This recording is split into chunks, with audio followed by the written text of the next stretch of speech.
Okay. They stay close to the indoor, do they travel? They basically stay close. You know, I mean, it's in the pier. Okay, folks, I'll call this meeting of our Board of Appeals to order. First off, gentlemen, does anyone have to consider abstaining from voting on any issues tonight? No. Did any of you travel out to see any of the properties before us tonight? No. And did you speak with anyone regarding the variance requests before us tonight? No. All right. We'll move on to the approval of the agenda. I assume that everyone is satisfied with it? All right. Make a motion to approve the agenda. Second. Motion made and seconded to approve the agenda for this evening. All in favor? Aye. Okay. About the minutes from the last meeting. I saw no problem, so I'll motion to approve. I'll second it.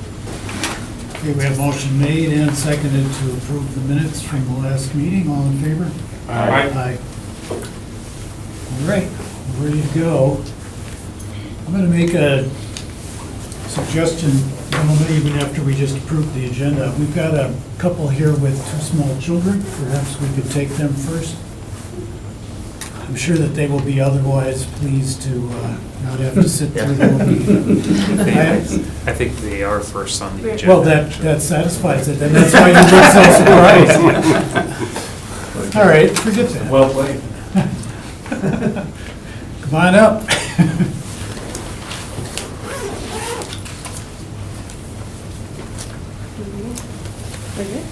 Yes. Have a seat.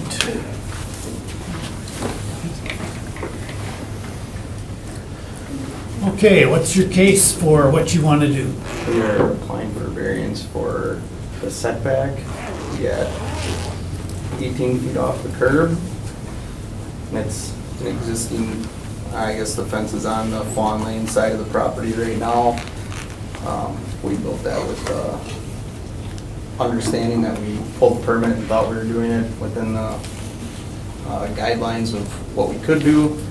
And apparently it's 42 inches at that location, and it's 6 foot, so we would need a height variance and at that location to let it remain in place. We've collected signatures from our neighbors that are not opposed to leaving it as is. And then on the back, well, I guess there's some pictures up there, but there's some pictures on the back of those two that are of the same side street. Okay, so you weren't aware that you needed a permit? No, we did pull a permit. Okay, so how did you get crosswise with the city? So when we first went in there and I drew up the site plan with them in the office, basically we printed it out and went through it. I guess I was under the understanding that there was different variables in the setbacks that you could maintain a 6 foot height or a 42-inch fence at different locations, and rather than being ranges, I just put it in where I thought I could per our discussion. It didn't match the site plan, which, Well, because we went back in, we asked if we could move it closer to the road, because it was gonna be 6 foot solid.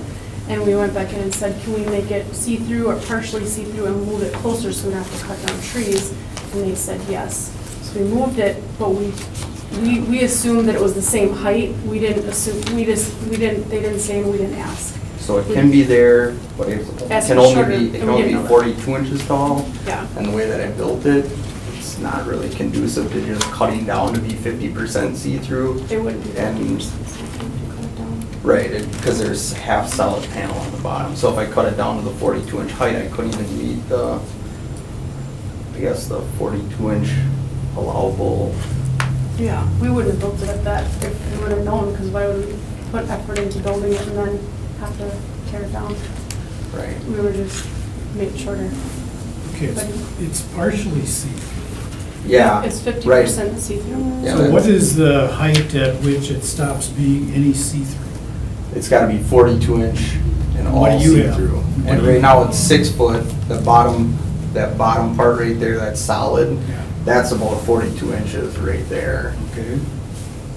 But it's not see-through, so it doesn't, even if I cut it down, it wouldn't be, it still wouldn't meet the code technically, because it's not see-through. At that rate, I'd have to rip out all the There's panels. little panels that are see-through, there's like a, I don't know if you can see, but there's like a panel that's see-through on the top, and there's little panels that are see-through here, but then there's solid panels here, so if you cut off all these, it wouldn't be enough see-through. Okay, Paul, do you want to explain the situation as the city sees it? Sure, let me just back up a little bit. The applicants were before the board in 2015, so this may seem a little familiar in the sense that they wanted to construct a garage and put up a fence. Oh, yeah. And that variance came before the board and it was denied. So in that same year, they approached the city to get a permit for the fence. They abandoned the idea of a garage. And this was the permit that was issued. However, when it was constructed, as they mentioned, it was constructed basically on the right-of-way line. So in the setback area, fences can be no more than 5 feet tall, 80%, 4 feet 50, and 3 foot solid. So this is a case where the fence is probably too tall and also exceeds the transparency requirement in that front setback area. Okay, so what would they have to do if they left the fence at the same height as it is now? Or if they left it in the same position it is now, what height would they have to bring it down to? Well, we didn't really analyze the fence and the transparency to it, so I guess that'd be just another point of discussion, but the idea is if it was at 50, if it was at 5 feet, it should be at 80% transparent. It's basically a chain link fence at that point with that height. And how far back would they have to move that fence to keep what they have? Keep the same fence? I think what the permit showed was probably 7.5 feet, which is 1/2 the allowable setback in that district. Okay.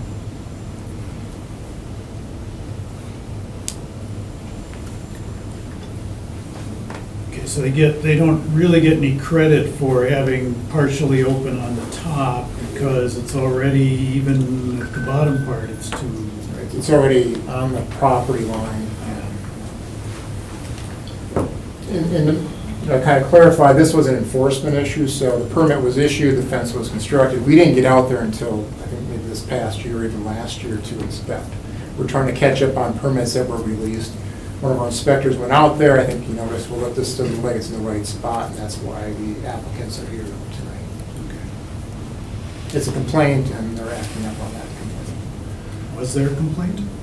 Right, I mean, enforcement from our inspector. Okay. We treat it as a complaint, I guess. And someone But you didn't didn't call have- in. Yeah, you didn't have a complaint from the neighborhood? No, our inspector says a procedure would file a complaint. Okay, got it. But you have a case for why you believe there's an exception to be made here. I guess from that picture, it is a corner lot, but there's no future use for that road to go through. The city right now kind of treats it as the same. There's no potential for that park to be turned into a street or a through street. So I do feel like it's kind of a unique situation. It doesn't block anybody's view. As far as the safety It's for like standpoint, driving through, because nobody drives on the street. the vision triangles are maintained for the front of the house, which is partially the reason for enforcement for the side yard fences. I realize that. So from that standpoint, we just feel like we have a unique enough lot where something like this could be allowed. Definitely next time we want to talk, we'll make sure everything's documented for sure. I feel like that's where this kind of started. Is there a neighbor across the street? There is. Okay. They were also signatory on there, so He's here. Oh, there's, What's that? yeah, there's one of our neighbors here. yeah. Okay. And then there's the park, what is it, so is it a trail that comes out? That's a Sherwood Forest Yeah. walking trail. So people are coming out of there? in and out? They walk in and out of there a lot, which is, I mean, to be honest, that, you know, that's partially the reason we wanted at least some kind of screening, visual screening. We got kids, they play in the backyard. You know, oftentimes people actually cut through our yard, well, I mean, through the city, right away on our side of the street to go through into the woods there. There's like a goat trail through there, you know, it's like, there's people that walk through there and, you know, it's a safety thing where we want to keep our kids in the yard too, and we want to keep other people out as much as we They can. park down at the end of the road, or no, they park somewhere else? They Park do. somewhere else. Well, Well, there's signs that say. there are signs where they're not supposed to park, so that keeps most people out, Yeah. but people do still park down there and walk Okay, in. okay. Paul, because this is a corner lot, if this was a non-street facing, would those height requirements be different? No, no, they'd be the same. Would it still be the same? And walk me through that one more time. It would be 5 feet, 100%? Right, so if you can kind of see the edge of the building here, this would be a setback here, corner side, and this would be the front yard setback. So at this point, the fence should not exceed 6 feet in height. So this would be the corner side yard setback. So when you get into this area, it should be 5 feet, 80%, 4 feet, 50, or 3 foot solid here. But no more than 6 feet at this point here. When you say 80, because the bottom half of the thing is around 4 feet, you're saying, but then Yeah. the top half, which is that windowed kind of paneled look, is what makes it 6 feet? Now, That's the overall height, right. It's somewhat of a non-traditional fence, and we don't typically see them blended like that, as far as transparency. But I think the point is that the fence is taller than. All of the Well, requirements. than what's permitted in setback, and its transparency most likely is greater than what's allowed. Right. Because even if you took the top half off, and it was the top windowed panel, it's still 4 feet, which is above the 3 feet, 100%. So in theory, if that's 4 feet, it should be 50% open. Only a 3 foot solid fence would be allowed in the front yard setback, like a white picket fence you might typically see, traditionally see. Right, but because this is, that's what I was asking earlier, so because it's a corner lot, it's considered a front setback. It is. Versus a side, if this street didn't exist, this would be the side of their house. If it was an interior side, then it could be 6 feet, there'd be no question. Got it. So if Which it's could a be- side or rear yard, it wouldn't be an issue. The problem is when you get into the front or corner side yard setbacks, that 5, 4, 3 plays a role. Copy that. Okay. I have a question, and this is the best picture to ask it from. I think you alluded to this, but I want to make sure I understand it. It appears that, for example, here and here, you don't have any panels, it's perfectly see-through, is Yes. that right? Those, Is that- no, those are they're They're panels, but they're like the top panel. Yeah, Yeah. see-through, Yeah, yes. right. But they're, okay. But Yeah. they're, and they're still there. This That's, isn't- that's So the, that's how isn't- it adds up to be Right. 50%. Yeah, but they haven't been built in since then. This wasn't a preliminary picture or something. no. Questions, Jim, Greg? Other questions? Does the fence extend in the back, or does it just add? Well, that was part of the permit when we originally filed it, which is the reason that we didn't call it, because we never finished it. And at some point, we would like to continue that. It just got put on hold with, you know, other things and priorities. We didn't get to finishing the back or the other side, which is, And we have all the panels made, just not up. yeah, So the intent is to fence in the whole? it is. Okay. And our neighbor that's next to us would like us to fence it in, because then she only has to fence in, because she wants to fence in her yard too, so. We'd have to cut down 3 trees if we have to move it back too. Yeah.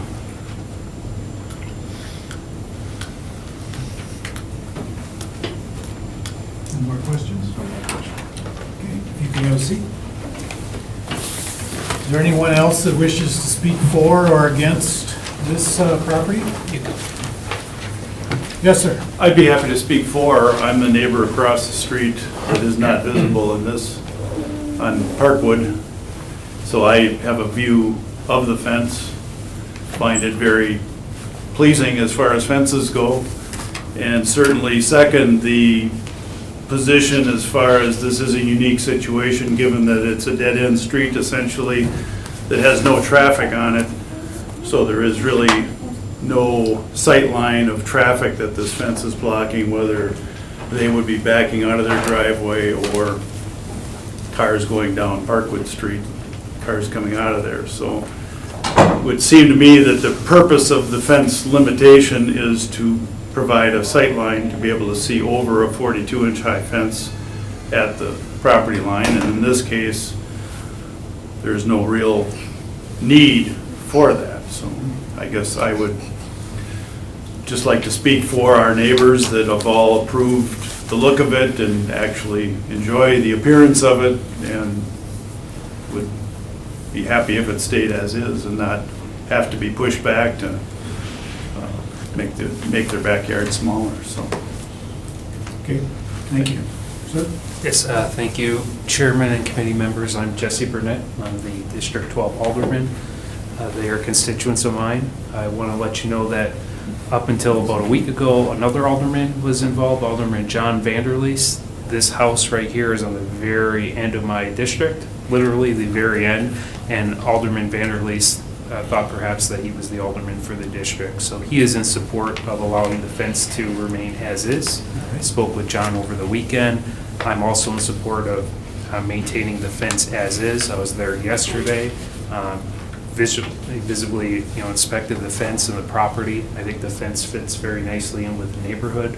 That street, Fawn Lane, if I remember correct, there's no parking on both sides of that little street. The possibility of traffic ever going through there, I would say, is very limited.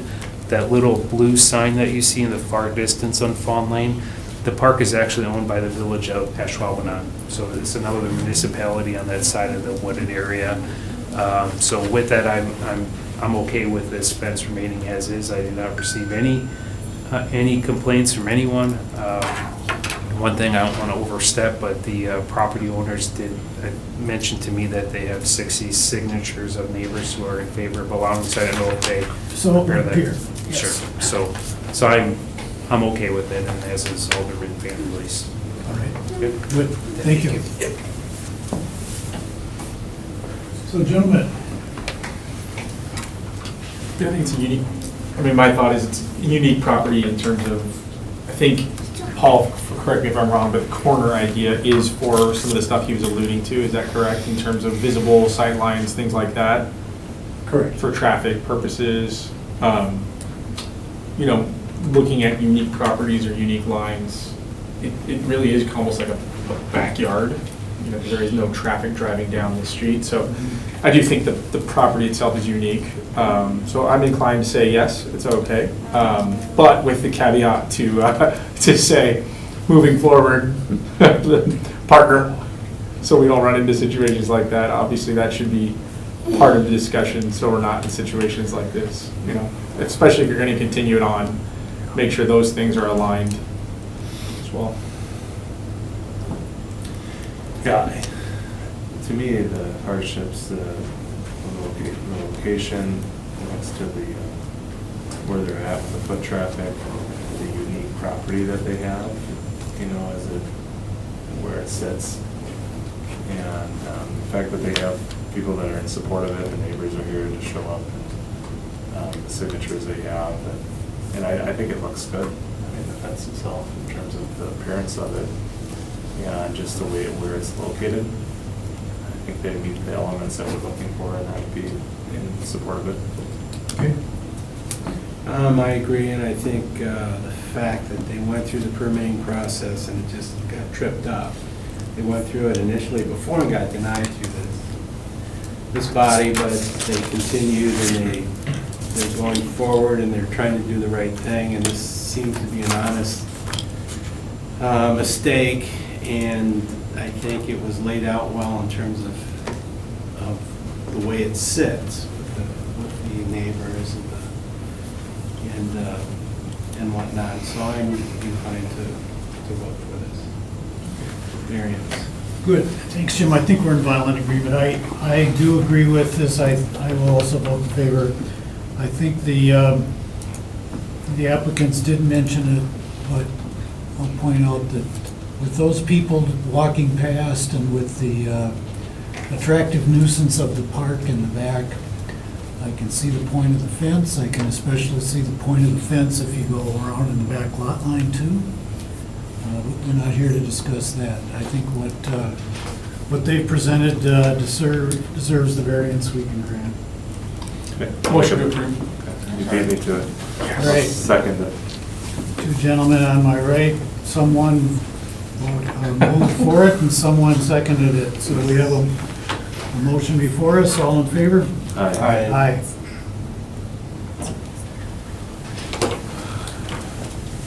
Thank you.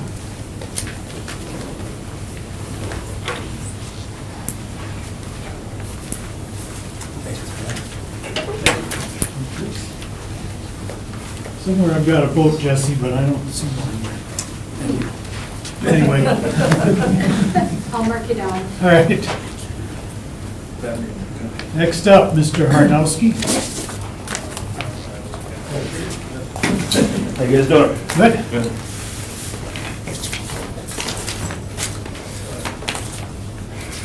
So, what the variances that my wife and I are applying for, we have 4 children, so we're trying to maximize our living space. Obviously with the neighborhood, smaller home, smaller lot. We do not want to move, it's something we're thinking about because we're so tight in there. So we want to optimize our storage space, maximize our storage space to optimize our living space. Our existing garage is detached and set back into our backyard. So the size that I'm trying to maximize my space back there, which I believe, too close to the back property line. I think I just go over the green space, and total square footage when attached to the existing garage, I think is just over the square footage of our home. I'm self-employed, so I have workspace in my existing garage now. My kids, they're in sports, we have all kinds of sports stuff and toys. So some of that I keep behind our existing garage now. The neighbor behind me is a elderly gentleman. His big pine trees, for the most part, block his view of it. But I would like to kind of hopefully clean that up a little bit with more storage space. We really like the neighborhood, and the kids go to school there. We don't choice our kids. So the dimensions are because of where the existing garage is, I only have so much space to go back. And that's why I'm hoping to go wider, which I don't believe comes close to the side property lines, but it's only so wide to kind of make up for the lack of depth. Trying to maximize storage space again. So we've got 3 variances involved here. There's the rear lot line. There's this fact that your now new L-shaped garage is bigger than the house. And then there's a third one with impermeable surface. Impervious surface. Impervious surface. It's just over, I think, about 55%. The rear lot line is 4. 4. So persuade me on why you need to go to 2.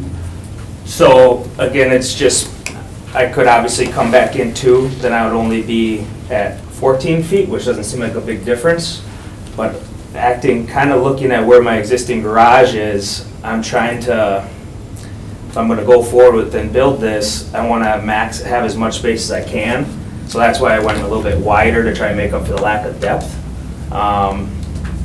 When you really get out there, even 16 feet is not that deep for, it's obviously with my existing garage, it'll be a ton of storage space, but in addition to putting that much work into it and money into it, I just want to try and maximize as much space as we can. But why not build on the house? I guess I'm trying to So build off of that side. it's mostly like a space issue in our home. We have 3 bedrooms, 4 kids. My daughter's the oldest, so Okay. she has her own room, and then the 3 boys share a room now. Our basement currently is part of my wife's office space, and then the kids have a playroom down there. So ideally, we would we would have had storage space down there. And we do a little bit, but we're a growing family, and we talked about maybe doing a second story someday. But it just, money, we're trying to weigh all the options. We feel if we had more storage space that we could put things out in our garage, that it would maximize it, make our living space seem larger on the inside. Part of your impervious surface overage is the patio in the back. Have you proposed any options by which you could reduce the size of your patio? Honestly, I never thought about it, I could. If that's what, the garage is obviously more important for us for living than the patio, I could easily adjust that if need be. That's kind of where the 14th isn't the busiest street, but people, 12th and then 14th, like a lot of people kind of cut through on those streets. So we try and get the kids to hang out in the backyard more. The patio, they play with different toys on there and stuff, but it wouldn't matter if it was grass or if I had to take some of that patio down. Is your lot fenced in at all? It's all chain link around. Okay. And did you put together any alternatives that didn't require you to have any variances?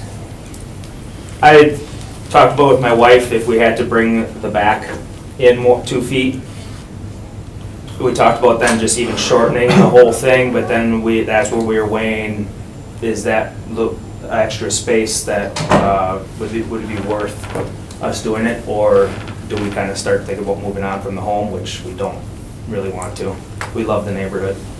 Obviously adjustments, I could make some adjustments.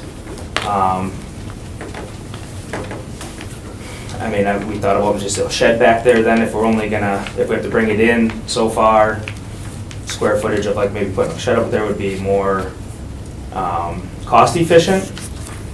It would just be a matter of, is a small shed enough storage what we need? Like right now, we don't even park our vehicles in our garage. Between our yard tools and the kids' stuff, I have an office space out there. We just keep our vehicles in the driveway. Would be nice, especially in the winter time, to pull the cars into that front part of the garage, if we can have all that storage in the back.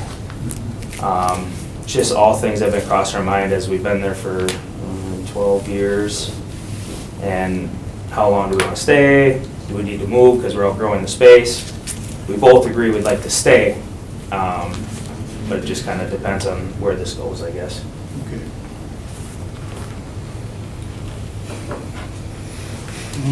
Tommy? Greg? Jim, have any questions? I don't have any more questions. Have you thought of moving it 2 feet, but adding 2 more feet? To the front side of that? Yeah, so next to the garage. I have, and in order to get that total square footage, I would be willing to do so. We do have 2 dogs, so we're trying to, at the same time, obviously they're not as priority of what we're trying to do with our family and our kids, but we were trying to optimize still an area for them. They're fine on the concrete too, but just an area for them to use the yard and everything. That is something that I had talked about, that we could bump it forward towards the house, the 2 feet. The gentleman behind me, I haven't been able to see him. I knocked on his door once.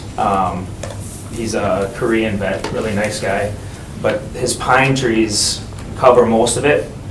If you're in my backyard looking at his lot, so to the right, he can see through there. He's got a nice little garden back there and everything.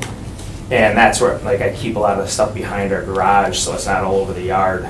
So, I think it'd be nicer for the neighbors probably if their kids' toys and my tools and stuff weren't all over in the back there. But I did not get to talk to him. I didn't have a phone number. I knocked on his door. Haven't seen him all lately.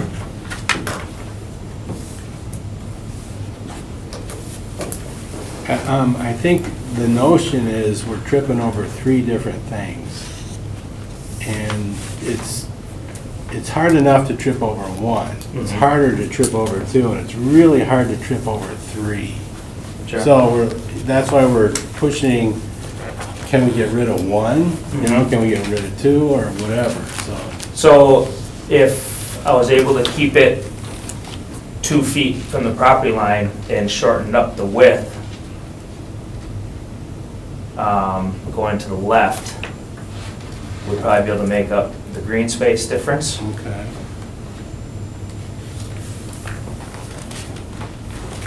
So instead of it being 50, I could pull it in towards the existing garage. Okay, so that 16-foot dimension means a lot to you. Yeah, just because it's kind of a odd, with where the existing garage is, it's kind of an odd distance, like if you're gonna build it to try and maximize the space, there's not a whole lot of leeway on the depth, so I was trying to make up for that on the width of it. But obviously would be room to, if we needed to get that green space. I could also adjust the patio.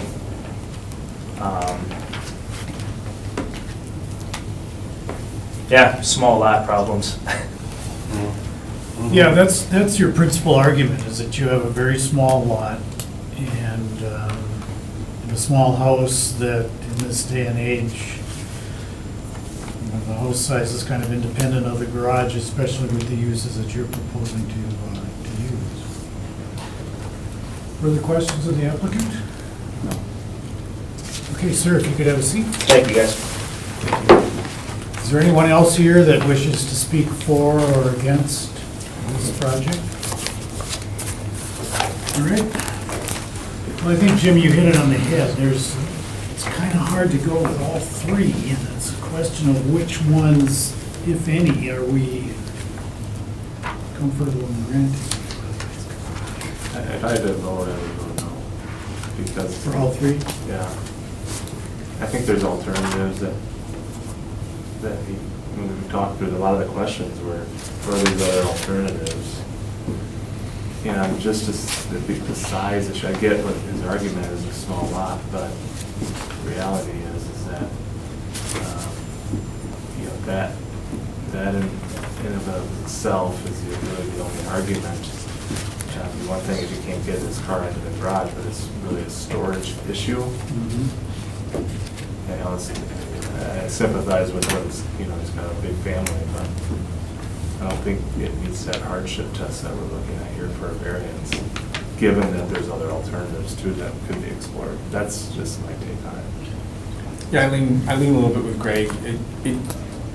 I feel we could spend time on this, which is not what we're supposed to do, and come up with, I think, at least 3 or 4 other alternatives that would give him what he needs, and we would almost be able to eliminate all, if not get at least down to 1. And so I would rather see an alternative get presented if it was down to like an impervious thing and all the other ones were taken care of. Or is there an actual solution where there's no, need for a variance? Bringing 2 feet off, coming onto the side of the garage, you only need to make up, 100 feet somewhere, you know what I mean? For 121. 120, 1 square feet. Yeah, so there's some needs and some stuff to be moved, and the need for storage, right? I to your point, we see a lot of people that, on smaller lots, smaller house, their families are outgrowing. Unfortunately, our job is to look at the property and not who's living in it and make decisions based on kind of what this property needs to make it usable. Like the last candidate, it's a unique property. So I'm needing to know, I think there's some alternative options here to definitely eliminate 1 or 2, if not all of them, to get the needs done. It's kind of where I am. Yeah, I am too. I'm wishing we could eliminate at least 1. I'm willing to entertain a 1 or 2, but not 3. So I guess I'm willing to entertain options down the road if he wants to come back, or we just deny it. That was going to be one of my questions, Paul. For the sake of the fee and all that stuff, if we're saying no, but we think there's some alternatives and they can come back in a month, Sure. Is that something we can say not deny, but we'll punt? You can table for 30, 60, 90 days. And we can give that option, you know? Yeah. I mean, I'm inclined to do that. Right, that could step in and talk to our staff, we could work on other options, I guess, Or they could just opt out. or opt out. I think that's reasonable, because I may be amenable to one as well, but not three. And I do agree that I think that there are plenty of options, and I think that if the applicant would like us to see those, I think that's, that's something we'll allow you to do. So I'm in favor also of tabling it for a month. You've heard our arguments. I suspect if we took it to a vote, we'd vote no for all three variances tonight. Okay. So what we would do if we proceed as we're all talking here is to say, if you don't get your variance tonight, if you can convince us in 30 days, we'll think about it again, otherwise you don't get in. Because there may be some, you've heard there's some people on here that may be a little bit closer to one, but, if you could come back and say that I've pared it down to this, because I really tried to react to what you guys have said, I think it'd be in your interests for us to table it tonight. Okay. All right? To motion that? Yep. Motion to table for 30 days? Is that enough time for you to rework it? Absolutely. Okay, so for next meeting? Whatever the next meeting. Yeah, whatever the next meeting, whether it's 29 or whatever, for the next meeting on the Might be books. 35, I guess, theoretically, but. Yeah. Next available meeting. The next, I table it for a motion to table it for the next available meeting. Thanks. Okay, we've discussed this. All in favor? Aye. Aye. 4-0. That's the situation. If you're still interested, see you next month. Thank you very much. Thank you. I hit the wrong button. No worries. Next, this would be Ms. Bauer. Yes, Very good. What's your case? this is actually very similar probably to the first one, except my stepfather passed away a couple of years ago, and I inherited the house, and the fence was like practically falling down. It was like over 30 years old. So when I hired someone, that's the old fence, to replace it, they told me I did not need a building permit, so no, I did not obtain one to know I was going against regulations.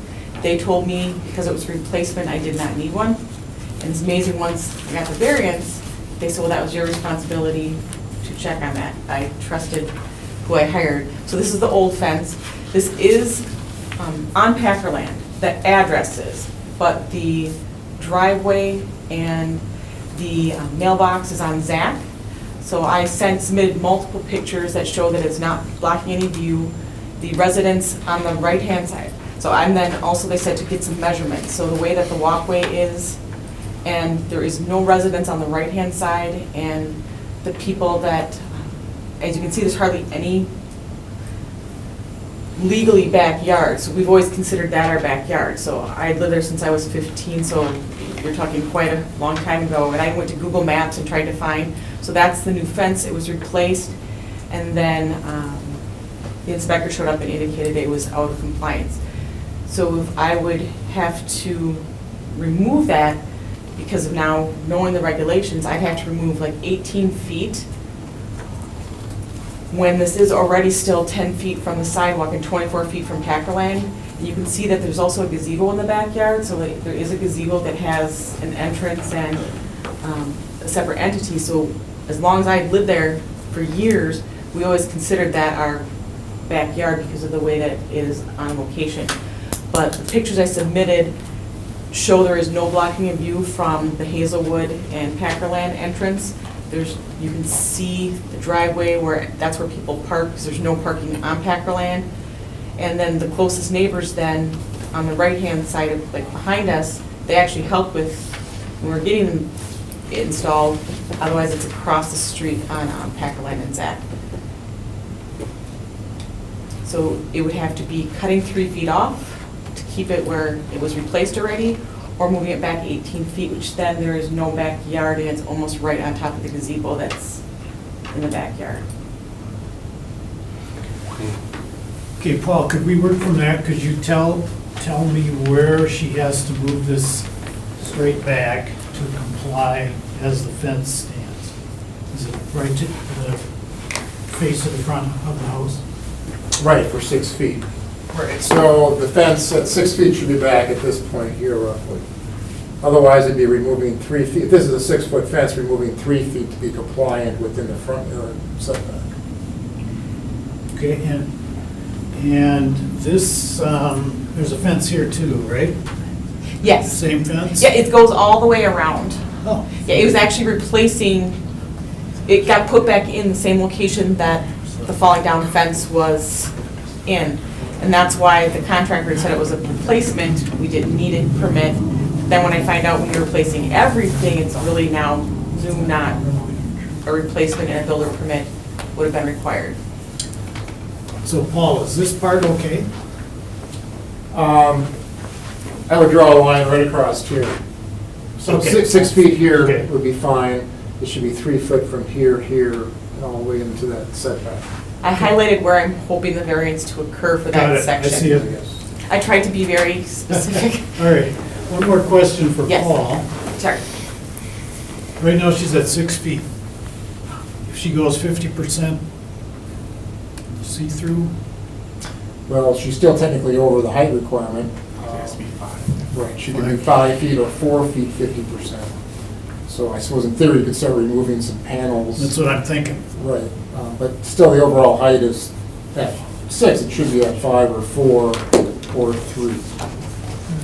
Yeah, and it's been fenced in since we bought the house back in 1985, and I'm sure the privacy fence has been there because it is Packer land, so that is a very busy street. Yeah, I'm guessing that the previous ordinances were such that it passed at the time. This was 30 years ago plus. Yes, Yeah. I actually still had the realtor thing that my stepfather had when he purchased it that showed the fence was in existence. And he just randomly, as you can see, barely repaired it. We even had damage with one of the storms that just came up, so I'm sitting there going, wow, we probably would have lost a large portion of the fence. We didn't even have to, we really could push it down when it was coming down, so. I very believe it. bold. And I can imagine that all of your neighbors are happy with the new fence. Yes, and that's why when the inspector showed up, I was redoing and planting grass in the front yard because of so many trees. There's old pictures, there used to be multiple trees even in front there on Packerland. There was like 3 right in there between the sidewalk and the fence. So I was confused on, they had said someone had called in to have this reviewed, and I'm like, well, I'm actually trying to make this look better. So that's why it looks all, the newer picture looks all dirt, because we just had 7 yards put in there to plant grass.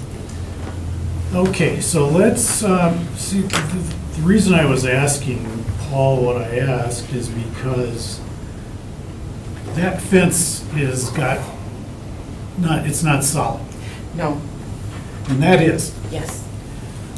So I'm trying to look at possibilities. But as you've explained it, Paul, as it stands, the fence has to be moved back to the front face of the house, and it has to be possibly reduced in size, at least then across that front. If it doesn't move. But if it did move, then it can stay at 6 feet? If it moves back to the front of the house, you have, 6 feet would be the max. So here, the max height would be 3 foot solid. So you just cut it So off. options are to keep it, like to fit within the variance, Yep. would be to take the full front half off and flatten it off, Yep, and then lose that section.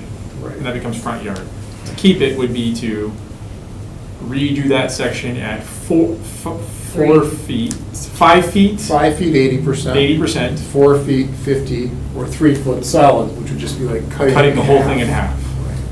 So those are the only 2 options, to keep it as is, to fit the no variance problems. To make it compliant, yes. What Okay. tall is that fence? 6 feet. 6 feet, yeah. Have you, so I know that you're here for the variance, have you explored those alternative options to get it to comply from a cost perspective or like? With look already pers- paying for this fence, my gut is just like wrenching to have to cut through, I lose the gate, that's cutting 3 feet off of a very large section, so yes, that is an option if I had to, that I have to plant like arborvitae's or something to kind of, otherwise, moving it back 18 feet removes the whole backyard. That's where we actually, go, that's where that is really the only yard in the back. So the paper copy that I had indicated, pretty much it's only deck. So you only have a very small section in the backyard. It's just pretty much a walkway to get to it. So that's really the only yard that's in existence is that side. Well, that's what was gonna be the next question, is that if you moved it back, on this picture, is that to scale? Oh, this is me drawing it with a, Well, because in the pictures, the 18. gazebo looks like it's right up against the house, on the front of the house. no, if you pop, it's actually, yeah. That one, see that? Oh, Oop, there you go. You can see it right in the bottom right hand. It's actually, you can see where the deck is. Yep. So that's just a strip of land, and the That white gazebo, the gazebo is actually like the second half of the house, so it's not my drawings off. It's actually closer to the side of the house, so then there'd be like, literally walk out the gazebo and you'd have like no lawn. If you actually made that fence equal with the house, it would only be like a couple tables wide of lawn. Yep. Contractor not willing to work with you or willing to work with you on this? To cut it down if I need to, because he's not taking, he's saying it was my responsibility, but he would cut it down if I need to. Charge you for it? Or he Yes. would, Well, he said he'd work with me, but of course, when you put, and you've already paid for that. the lumber. Yeah, but we know the two options, putting it back wouldn't be, so I'd have to cut it down. Then I would plant like arborvitae's or something. The whole goal is, because this is packed land, to have privacy in the back side yard, but to us, our backyard. That's where the actually, like, we have like, a little portable fire pit and stuff like, that's where the entertaining occurs, in that, between where the gazebo and the. So walk me through that, because that is interesting to me. Help me understand. Packer Land, like, forgive me, I'm newer to the No, area, so everybody talks It's a about. very busy street. Yep. So is Zach, if you know where Lambeau Field is? Yep. And you keep going up and that turns into Hazelwood. Yep. The other side of this vacant lot is Hazelwood. I'm actually within the block between Hazelwood and Zach. So I even went down and took pictures even from the stoplights to show that you could still view, it's not blocking anything, because the fence is already 10 feet away from the sidewalk and 24 feet away from Packerland. It is truly not blocking the side view. You can see Zach, you can see all the front yard. So that was the one concern. I'm assuming that with this variance that they want the height and the setback because they don't want it blocking a view or make it unsociable. And it's a replacement, and there is no house actually on the lot next to us that was torn down years ago. People across the street are fine with the fence, and the people right next to us. So the only other people are literally across the median on the other side of Packerland, which is 2 lanes of traffic. Because it is 4 wide. And you enter the house from Zach. We actually go in through the garage. We actually don't walk down and go to the front yard because the garage is actually, so we go in through the garage door when we enter the house. But the front of the house is on Zach. Yes. This is, like you were saying, the side. Yes, But it's on a corner lot, so you really don't have a side except for the one side on the other lot. Correct, which is Copy that. very close to the lot line. And actually, the neighbors even have like their garden, stuff like that, up against Yeah. the fence. So there is no, that really is only the only yard that is in use. Okay. I don't have any more questions. Greg or Jim? No. Okay, ma'am, if you could have a seat. Is there anyone else here that wishes to speak for or against this project? All right, your thoughts? I vote no. I have a question for Paul. The reason that it existed before at a location, and if you would have been approached before any work was done, you would have said, you can't put it where it was, you have to move it back. Is that right? That would have been one of the options, or go with that 5-4-3. Okay, so if someone has something in location and it was approvable way back when, and they want to change it, the fact they want to change and get a permit gives the city the right to say, no, you can't put it there at the same height. So I don't know the full history of the fence, if a permit was issued or not, or under what ordinance it was issued, but it's considered non-conforming in this condition here. So Right, okay. because it's non-conforming, you can maintain it. So a board falls off or something else happens to the fence, you can replace those boards. The problem is there's a wholesale change here from not just one or two boards, but multiple boards that constituted a new fence, basically. So we should have gotten a permit for that. Or changed it very slowly. Well, very slowly. A board a year or something, right? I did get estimates and nobody wanted to touch fixing it because there was so much constant damage. This is the fix. New That fence. was my stepfather doing that for 30 years of fix, and then I Okay. did a different fix. So it's considered a new construction. Yeah, I think it's Okay. legitimately new construction. I have an issue with someone having something and then they try to keep it the same way, make it better, and the city's telling them you can't. That just, and they legally are, we legally are, so it's the way it But it's is. a different fence. Right, It's, Yeah. that one is, you can see through it in spots. It's kind of a wide Yeah. spacing between the slats, let's say. yeah, I see that, and now it's very sturdy and will Yeah. not fall over. To me, this is different than the last one, the last fence one we had because of the location. Right. I think so too. The lot, I don't see the hardship really. I vote no. Yeah, it's hard because I'm trying to remove the financial piece, you know what I mean? Because I'd be pissed. That's You know? between her and the contractor. Right, So, for us, I mean, that's not- if I take that bias out, I have to look at it and just say, this is totally capable of conforming. It's a horrible situation, right, in terms of what happened and what transpired. But at the end of the day, it's like, it's a totally solvable situation with the correct permit and the correct work, and the contractor definitely should have been a lot more aware of what the rules are to get this right the first time. I agree. Make a motion to, and Jim, do you have anything else? No? Okay. I'll make a motion to deny the variance. I'll second. Okay, we have a motion made and seconded to deny the variance for the property on Peckerland Drive, the fence variance. All in favor of denying, say yes. Aye. Yes, I. Opposed? No. 3-1. You did not get your variance.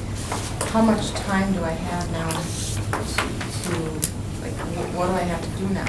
I would work with the inspector on the time frame and, Right, because the first one was like 2 weeks, I mean, that's like, it's, yeah, no, I think there's some latitude that the inspector can give you about how this can be accomplished and when. I think it's coming up with some alternatives to share with the inspector. And you're asking for 30, maybe 60 days. I mean, certainly before winter, maybe would be a reasonable time frame.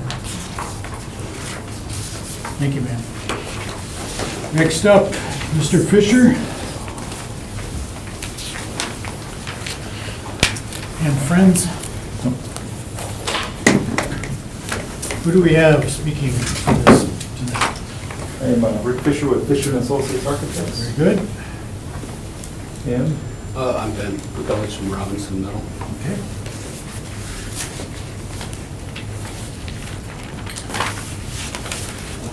As I understand, this is a variance that you need renewed? yes, so this came before the group 2 years ago. It was approved.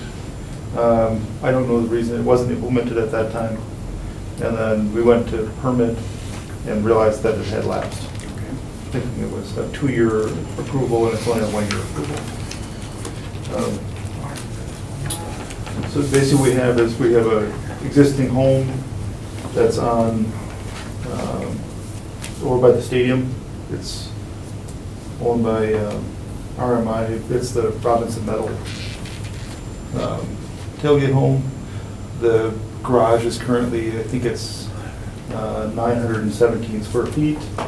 The house is 1,056 square feet, plus it has an existing canopy on the back that's about approximately 440 square feet. So the house is, 1,490 square feet or so, with the overhang. So there's a couple of photos I brought along.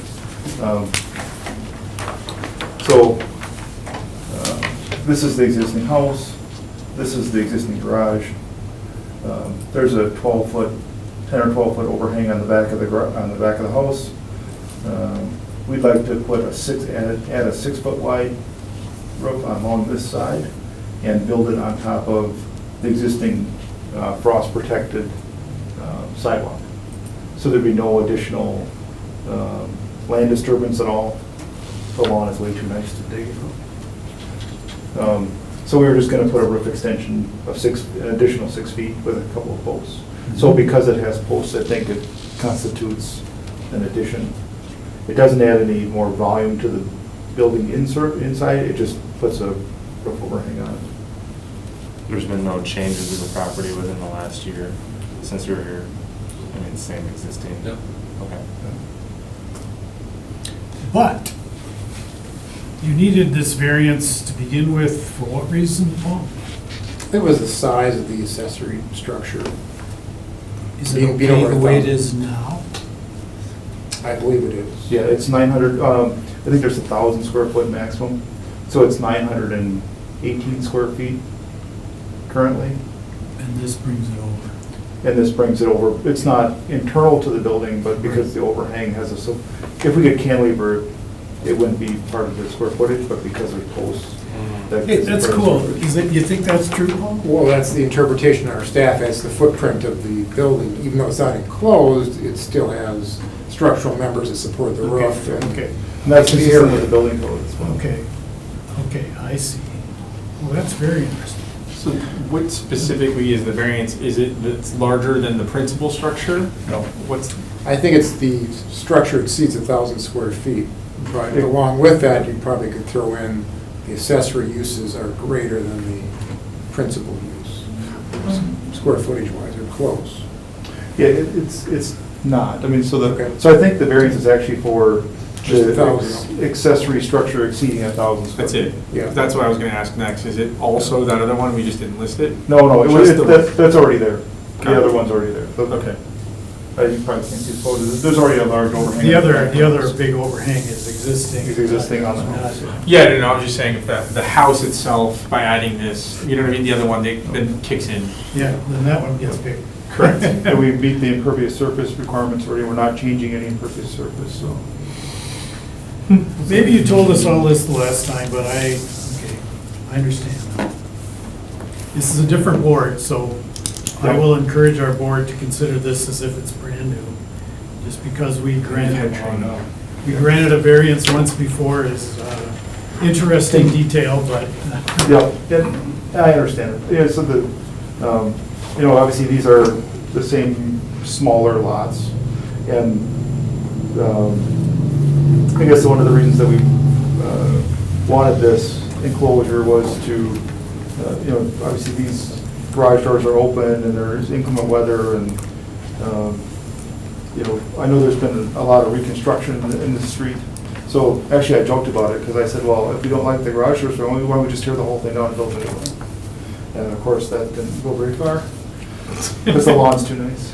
So, obviously they didn't build the building anyway. So they basically come in, they didn't do any additions on it other than the other legally permitted canopy. That's the only, and, replace the concrete in the driveway and all this. So it's really, in nice shape, and they just want to add this amenity to make it consistent and, better weather protection.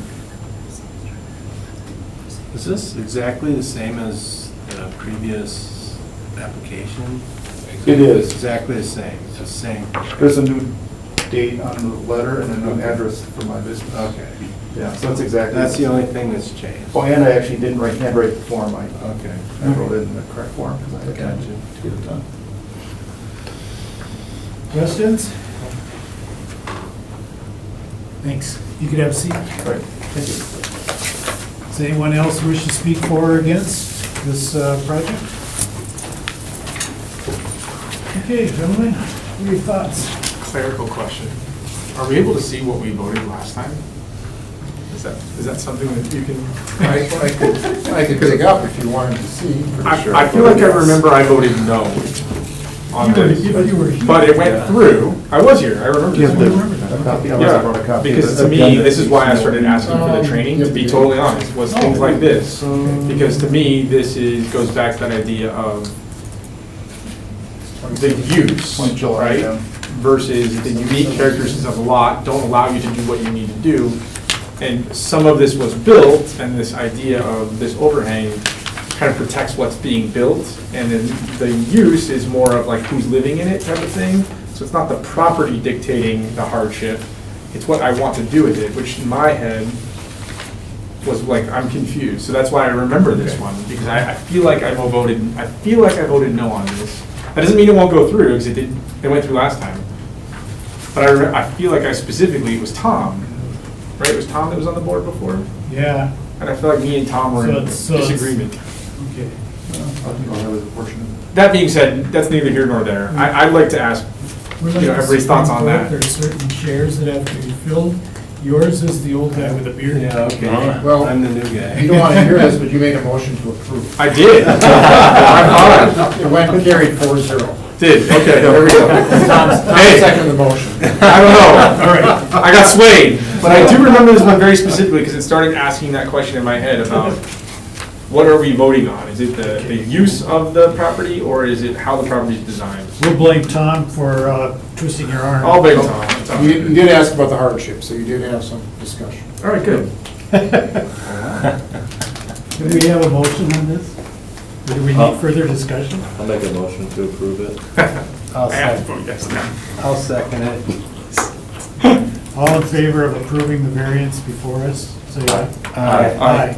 Opposed? You got it, 4-0. Shows the power being swayed. Yeah, it's all Tom's fault. That's right. That's all right. It's all good. I'll send him a link.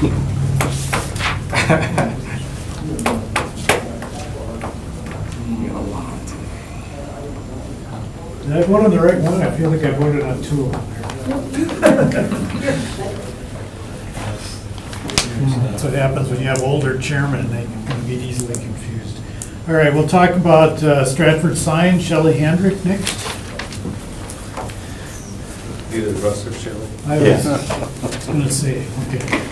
So. But you have a case to be made Yes. nevertheless. Yeah, I'm Dan Drexler speaking on behalf of Stratford Sign and Okay. UW Green Bay. Shelley is our permit coordinator at our business, and so she has worked with the project here. So a little background, we installed 3 new signs at the University of Green Bay in May.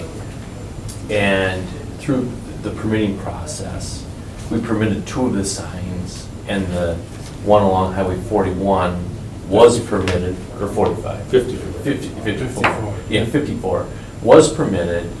However, we permitted with the state and failed to permit it with the city.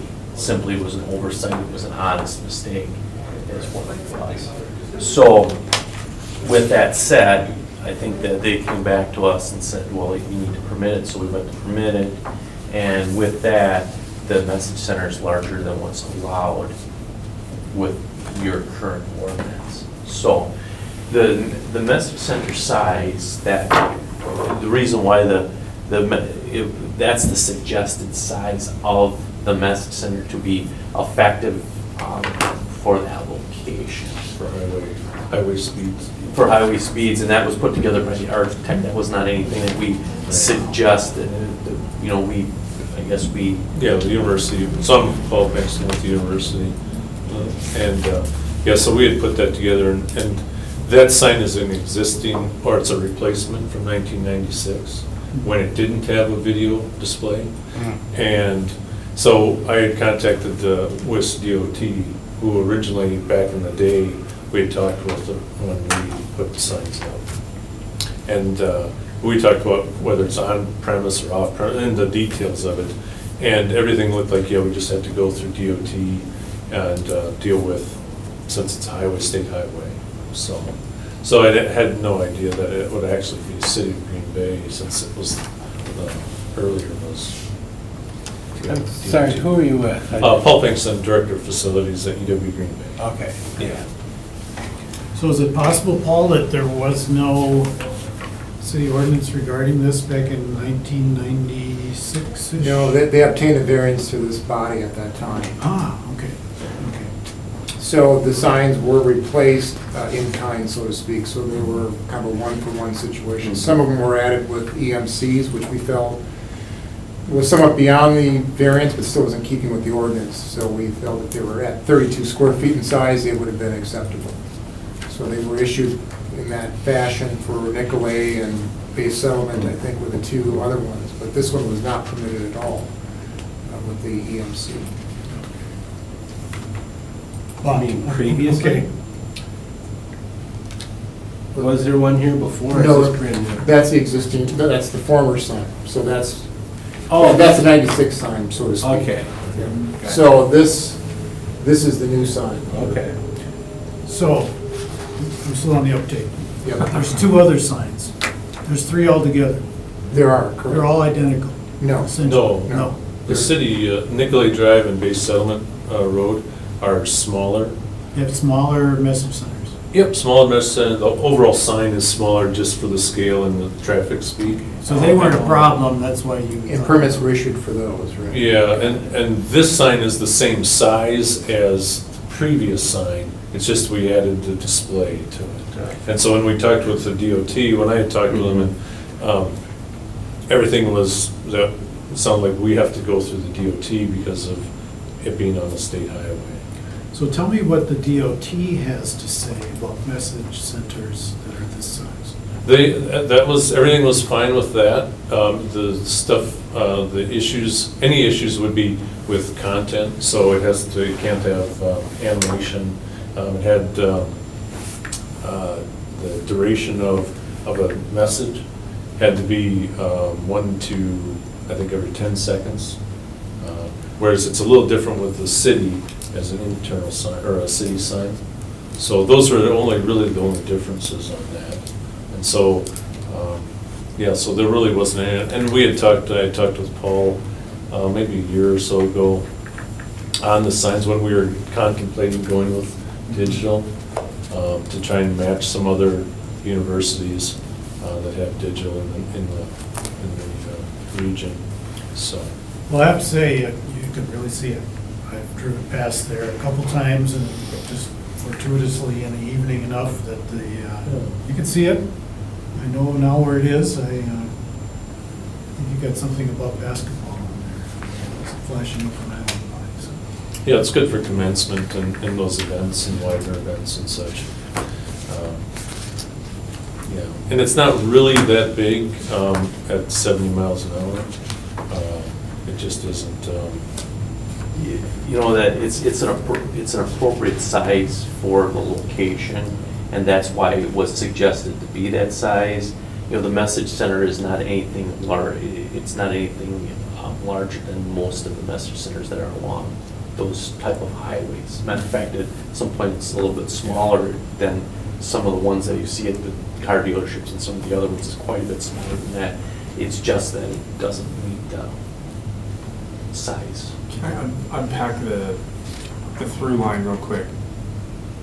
Because I think I'm missing something. You wanted to replace all the signs that were currently there, the older signs, right? There was one that was this size that was already there. Mm-hmm. You replaced it, but you put digital signage into it, which it didn't previously have. That's the old one, you're correct? Correct.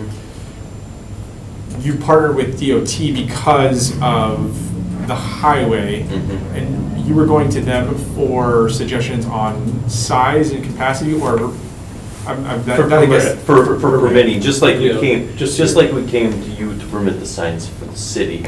We went to the DOT because it's on a state highway, and you know that's what we would typically do and get the permit taken care of. And the permit was, the DOT said thumbs up, you're good to go to do it that way. But then because it's on city, the Within city digital signage jurisdiction. is the digital portion that they put in is too big. Right. But the sign itself, the size is totally okay. Right, we were assuming that was a 1-for-1, that was basically a large face change. Okay. Based on the previous variance that was granted. Hence us talking specifically about digital signage. Yes. Okay. What's You the- put, sorry, one more thing, that's where I wanted to get. The digital signage you put in, based on the size, was a recommendation based on people traveling on that highway and what they're gonna be able to see. That's exactly right, because anything smaller than that would not be affected with the location, traffic speed, and the view. Yeah. And that's not, I mean, you know, if we were going to work directly with Paul as our customer, we would suggest the same thing because we've been through that a number of times. So, but this came as a recommendation from the architect that put the specifications together for the sign. Okay, I track now, thank you. Paul, question for you. What's the policy behind the signage being a certain, to me, it seems counter, like, if people are driving fast and they're trying to read something because it's small, like, isn't that a bigger safety thing? Is it safety or is it something else that we're talking about? I think it's just the digital message itself. I mean, this is a unique circumstance in the sense that it's on a highway. We don't have a lot of highway signage that's digital, so to speak. Okay. I mean, there are some billboards that are out there, but, you know, as far as our typical signage, we don't see these too often. But I think the ordinance, for years, it has been trying to minimize digital. The problem is that that technology is changing, advancing, and becoming probably more affordable for people to use. So Yeah. it's slightly out of date, so to speak, but still, that's the ordinance in place. Yeah, and that's, you know, Paul and I would agree. I mean, we have been through this. Certainly, we don't get into these situations where we're coming back to you with a variance after the sign is up. But, you know, we've been through this a number of times with sign ordinances at different municipalities, and it's the same thing. You know, some of the ordinances are older, and with the technology that we have today, you know, for many years, I think the municipalities have been trying to minimize these electronic message centers, but the fact of the matter is it's newer technology, and they're here, and so that's, you know, how most of it is going. In some cases, they're changing the ordinance to more accept these message centers simply because they're newer technology, and there's more of them. What is the zoning on this property? Public property, Public, or so. public institutional, it's in Public, PI. okay. And I may have missed it, why didn't you just give them the permit? Why is this a variance? They did not apply for a permit. Oh, So it so was it's constructed without a permit. So you can't approve it if it's constructed? But wouldn't have any knowledge of it, so until we receive the complaint, then that's the reason for us to act on it. Right. Oh. The other two along the other roads were. We're permitted. Right, and we permitted in the process that we thought we needed. We permitted Right. the one on the highway with the state, and that was taken care of. We permitted the other two with the city of Green Bay, and that was, and we felt that we had it covered. Okay, I just want to make sure I'm clear on this. So you can't, after the fact, give them a permit? Is that right? I could, but the fact is that that message center exceeded the minimum standards. The minimum standard we're talking about is 32 square feet, 4 by 8. Oh. Fairly small. They're at about 60 square feet. I got give or you. take, Right, so- and that's what, going back to what you had mentioned before, that's where we're at. The architect suggested this size to be Yeah. effective, because the size that would meet Okay. the regulation would be, you know, people would be, yeah. Okay. Oh, that's clear. Yeah. You just see a flashing light. Yeah, that's It the wouldn't, situation. It wouldn't be, it would be more of a distraction actually than, Right, that's what I was thinking. you know, than being clear. Yeah. And the pixel size is small enough that it is very clear, yeah, so compared to something with other technology. Other questions, gentlemen? No. Okay, gentlemen, if you could have a seat. Thank you. Violent agreement? I'm good with it. Motion to approve. I'll second it. Okay, we have a motion made and seconded to approve the variance requested for UWGB. All in favor? Aye. Opposed? 4-0. Thank you.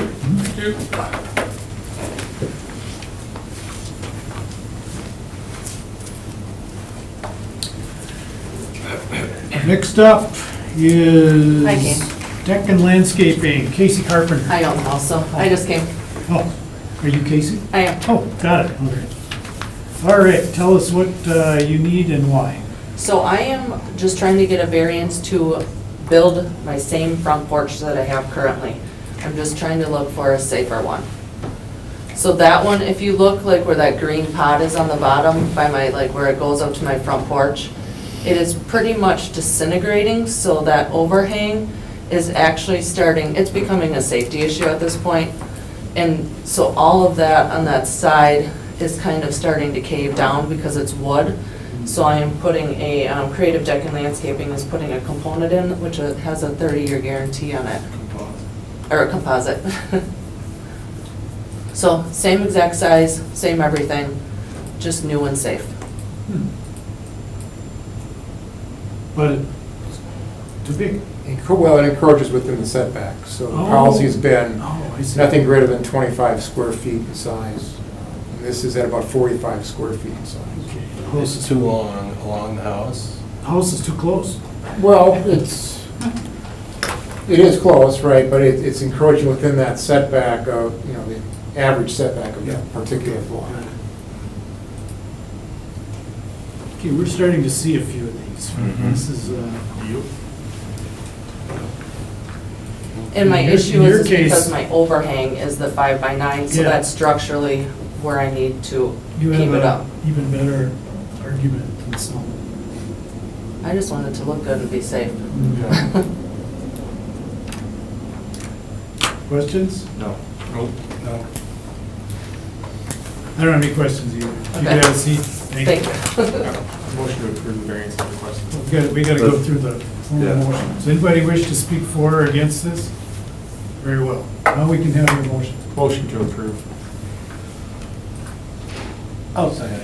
Okay, we have a motion made and seconded to approve Casey Carpenter's variance request for the property on Works Avenue.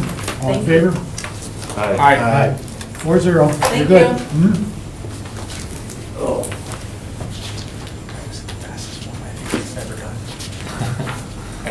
Okay, Rule 3 and Rule Investments 3.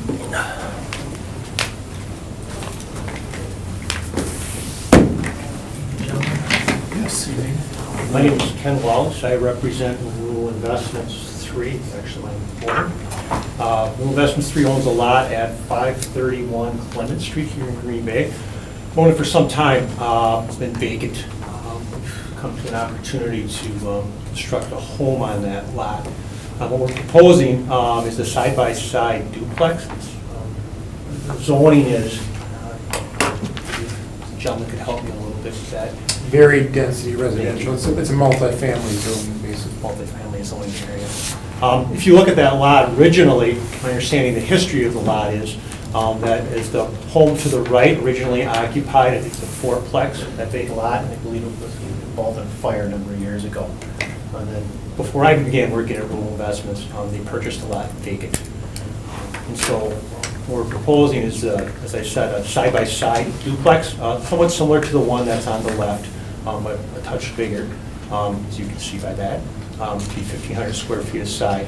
And so, our challenge is the setback is the average of the properties that are in the area. As you guys are maybe well aware, when this plan was originally put together in the late 50s, it was a 25-foot setback. And then this lot was made larger, and you can see there's a couple of them that were made larger all the way along Clement Street there via a certified survey map, and I think that was signed in about 1980. Of course, at that time, it was still a 25-foot setback. So we got started on this process. We went and saw several builders. We ended up with lumber yards, and we got a home plan developed, which we can certainly show you. And we really struggled with the average setback of the adjacent properties and squeezing the lot to a fashion of a very, very difficult time siting a duplex property. So the goal is to came to the permitting process and identified this issue, and we're encouraged to apply for variance to see if that would be something that the city would be interested in us doing. The neighborhood as a whole is just looking up. So the whole area over there is getting really nice. There's some new retail in that area. We feel it would be a positive addition to the neighborhood.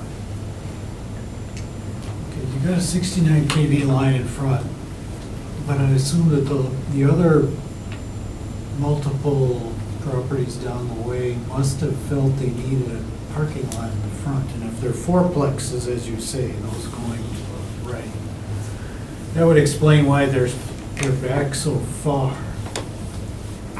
Yeah, and But public service is okay? as long as we're without the 25-foot setback. Even at 25 feet, they're okay, so that's not an issue. And the single-story structure, we're not proposing a two-story structure, it's a single-story structure.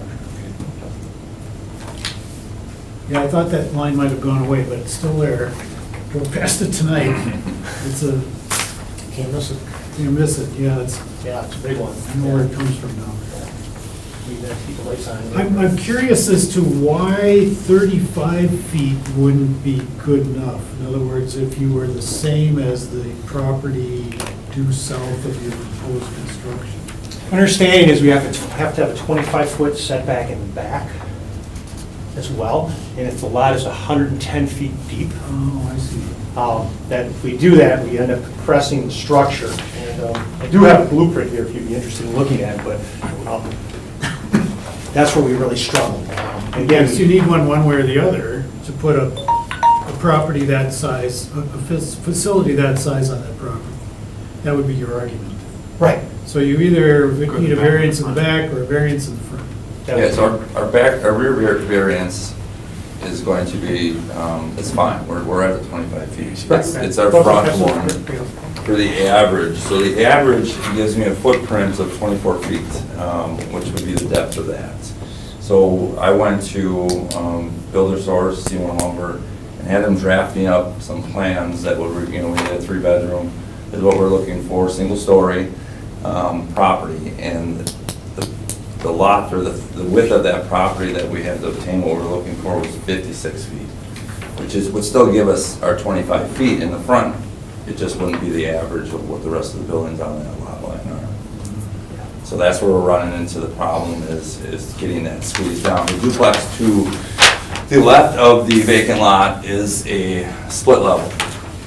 So there's, it's got basement and quarters in, where this one is a single story. So it's gonna look up. Who are you, just so I know? I'm Jeff Martin. I'm sorry. Project manager. Project manager, Okay. works with the Yeah. property.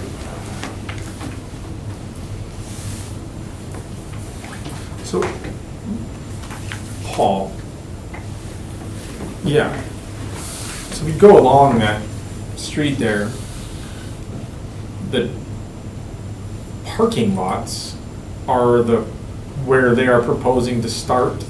I mean, according to your other scale, your paper one, it looks like if your drawing is to scale, you're looking at starting the property where the parking lot starts, correct? That'd be correct. I'd give that's right around our 25 feet front setback we need. That's where their garages start. But if you go down the whole Right. block, Is that about right? Yep, absolutely. almost Yep. every house Oh, down the block yeah. has a parking lot in front Yeah, of it. it would be actually the front of the building. The garage Front of the setback. building. Yeah, if they're Garages are fourplex, set yeah, They back. needed all that. No. Is that what it is? And the transmission line kept them, you can see where the transmission line is there. They brought the parking lot up as far as they could, and then, Every single one of them on that whole block is that same way. yeah, well, that's the question before us, is does that previous construction of that way for that reason on the rest of the block, how does that affect the development of this? Well, there's that one little there's a garage in the very bottom that's more like 20 feet off, 25 feet off. Right. And that's what they're proposing, is to put the garages where the driveways, the parking areas start. So they're enclosing their parking. Yeah. The house on the left in this picture, would it line up with the front of this house? It would not, if you could see the picture. It would be to line up 10 with feet in the, front. in front. It's 10 feet behind what they're proposing. Yeah. If you want to go to 25, he's at 35. That would be correct. Yep, you can see right there. Yep. The reason why. As you can see, the driveway and the parking lot's So line many is. documents, you're always trying to sort through all Yeah. of them The to get reason the why best Jim, picture. the one on the, to the left of this. Yeah. Has something there, is the transmission line is vertical at that point, it's being Oh. phased out to Oh. the flat. And So it's at coming- that corner, I guess they figured they could do that. And I believe that they, and again, you can see in the original plat that they had allowed for that transmission line. It's here, it's interesting history, but they do show the 25-foot setback there. It's something that's interesting. Oh, okay.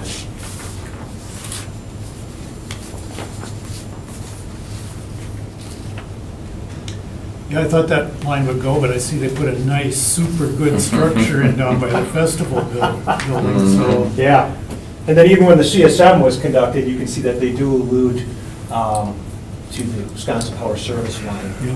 estimate. And they do allow to that, and then they show that same 25-foot setback there. It was a different neighborhood back then. That was the duplex neighborhood, or a multi-family neighborhood.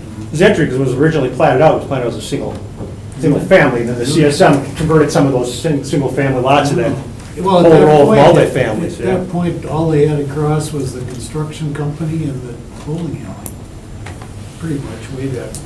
So the idea here, Paul, is that they go down the block and where all those houses start, not the parking lot, but the houses start, that's 54 feet according to your application. Right. It's And that's where the property should start, because it's the average setback. Right, it's a little unusual in the sense that they're set back so far. Those are more multifamily uses, this is a two-family use. So this, the proposed development on this lot is more akin to the one that's just to the left in this photo, as it is to the other ones further to the north. They're different eras, they're different designs. But if you, again, I know it's not a property or physical thing, I'm just trying to get at the parking lot itself starts at that 25 foot. So as an overall footprint, not building, but footprint, it would be in alignment, correct? It would line up with all the beginnings of those parking I lots, think correct? approximately. Yep. Okay, and the other one to your left, in this case down, has an additional 10 feet. So that one, it wouldn't line up with that one by 10 feet. Right, but none of those structures are gonna line up necessarily, Correct, okay. because they're all kind of mismatched already. Which is to the spirit view rule. Just so you guys know, to the big development area to the right in the corner, if you're not an east sider, you may not know, that used to be a construction company, a sand pit, I don't know what the heck. I do remember that, yes. And then one more space over is where the old Packet Green Bay, I don't know, it was meat packing, I guess, up there. Right. That's all gone now, and somebody's building a whole pile of apartments in there. Yeah, there's all multifamily, you can't quite see them in the picture, but they're coming this way. Yeah. Yeah. Again, which just spell to the spirit of the neighborhood just a bit, at least along Clement Street. This is a multifamily area. And that also is what interested us in that area as You'll well. recall the variance that we had requested by the people who were concerned about Quick Trip. And the people at Dr. Pease's old property, rested in peace, he just died this recently. Okay, I understand your it's a new neighborhood, it's a different design of the way the houses are put together, the dwellings are put together. I'm more amenable to this than I was at the beginning, so I see your point. Further questions of the applicants? Okay, if you could have a seat. Hey, gentlemen. Sorry, That's quite all right. Well, very interesting. Okay. Yeah, I mean, really what, it's so goofy how it's set up with those lots right now that it would make it very difficult to, it'd be restricted so much in terms of what you would want to build to be 54 back. So I think that's the hardship, right? We're in a day and age now where that, it would really restrict really building anything feasible. You know? Exactly. I can't even imagine how those other ones are fourplexes. I don't either. With half the Pretty small. spot. Small. Do they Yeah, have- they're very, very small. Yeah, 2 lower, 2 upper, the staircase up the center. Yeah, and they're like 800 square feet apiece each unit, yeah. Which, again, it's typical of the era. It's a common design you'll find built in the 50s, early 60s. I don't know if this is our place, but to me, it kind of starts to set the tone for that area a little bit differently. You know, Yeah. and allow it. Can't get over those parking lots, and it still lines up with them in a way. Mhm. So it's gonna, if it's an aesthetic thing, in a way it fits because it's matching that line that comes down the block. Right. In a lot of ways. Right, right. So that's kind of where my head's at. So I'm for it. Yeah, I'm good with it too. Make a motion to approve. I'll second. Okay, we have a motion made and seconded to approve the variance that has been requested for the property on Clement Street. All in favor? Aye. Aye. You got it, 4-0. Thanks, guys. Gentlemen, good evening. Thanks. Yeah, Mr. Robles. No Robles. I was looking forward to this one. I guess we can, Do we punt for 30 days? Table? Next available meeting, sure. All right, Do it, great. make a motion to, based on the non-appearance, to set it over to the next meeting. Second. okay, we have a motion made and seconded to move the Robles request to the next meeting. All in favor? Aye. Opposed? 4-0. Well, that was the quickest one right there. Oh, that's right. Dang it. You set 2 records in one day. Apparently, it's really Robles. Yeah. Is it I really? looked at the, Yeah. That's his middle name? I guess, Okay. That's cool. that area is gonna be changing. Oh, already got started. We gotta go out to Highland Hollies, it's right next to that. Okay. It's going to be turning into a building expansion. All right, we do have a few more things to talk about. Paul put together an application form. So I revised it. I think Tommy had some initial comments and others did too, so I kind of revised it hopefully to fit what you were hoping for. I did not increase the size of that cover letter. I thought that was large enough already, so I did make some of those changes, but I think I made all the other changes that you were looking for, hopefully. So, that's there, it's attached as part of the packet.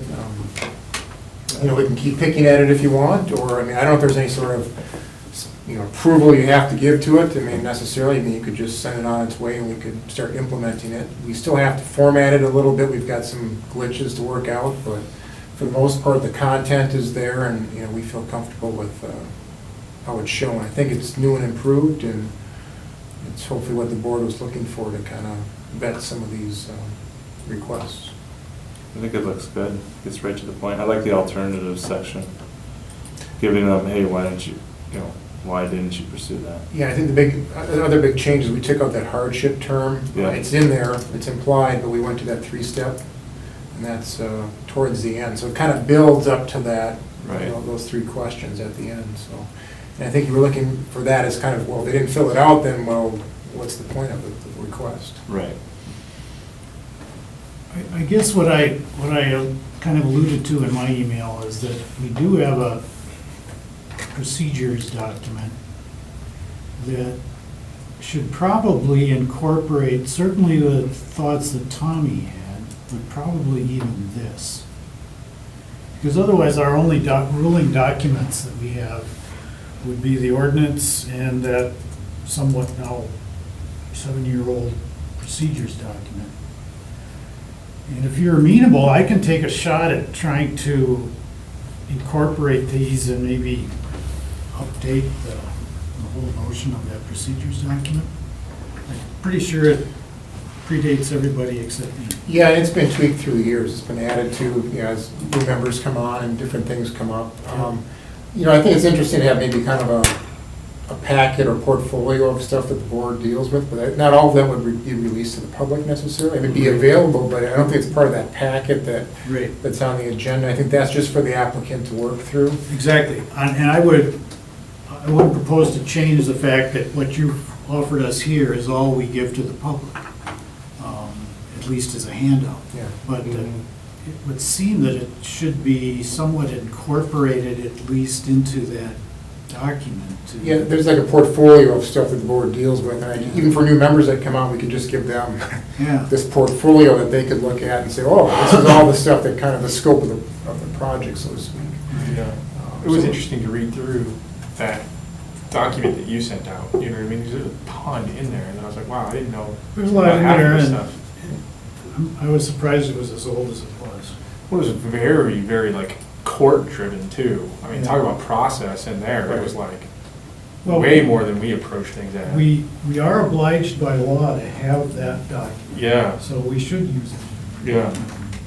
And we can put that on the website too. We can put all the stuff out there. I just think for applicants, they get a certain packet. Right, If they want exactly. more information, they can go to the website. Yeah, it might be, check it might be out. good, if it isn't already there, to have that. I don't think it is, procedures. I don't think yeah. it is either, yeah. And all we would,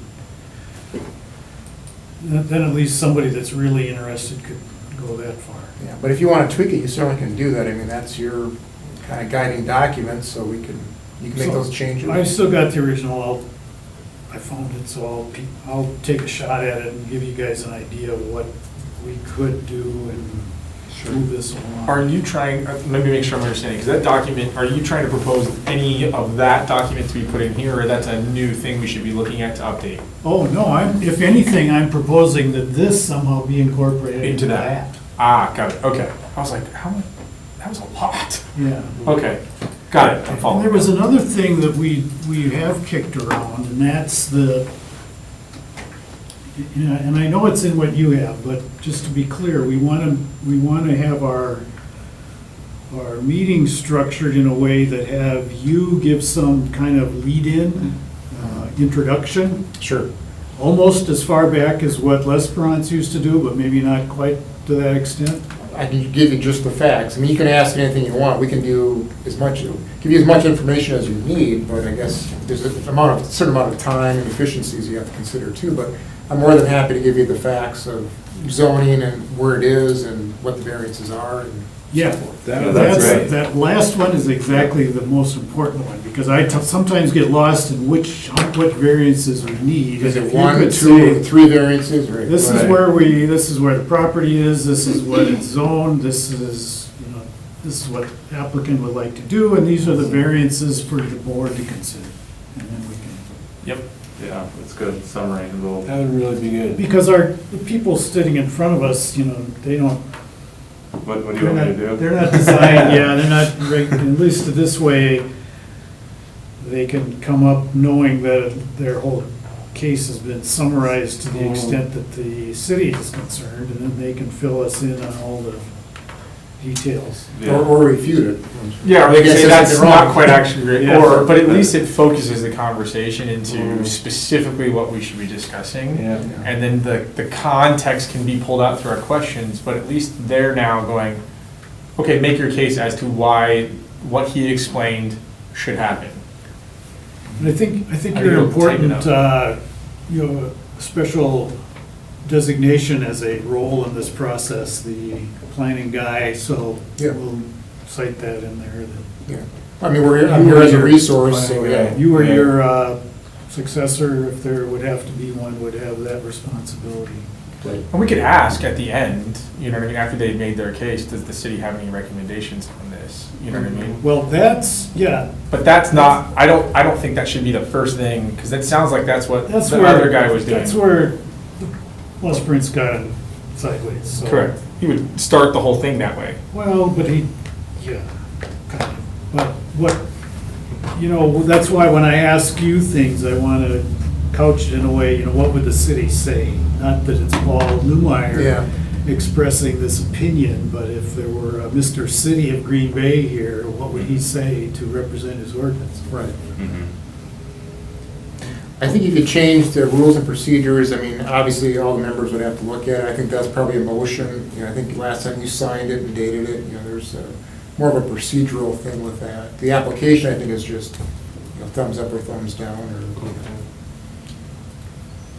Yeah, I think if somebody wants to make a motion that this is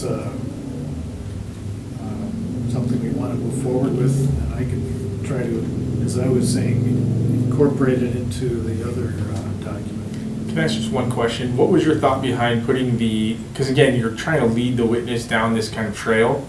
So you have, as far as an order, you have, hey, the property, the variance, then you go alternatives and the three-step hardship.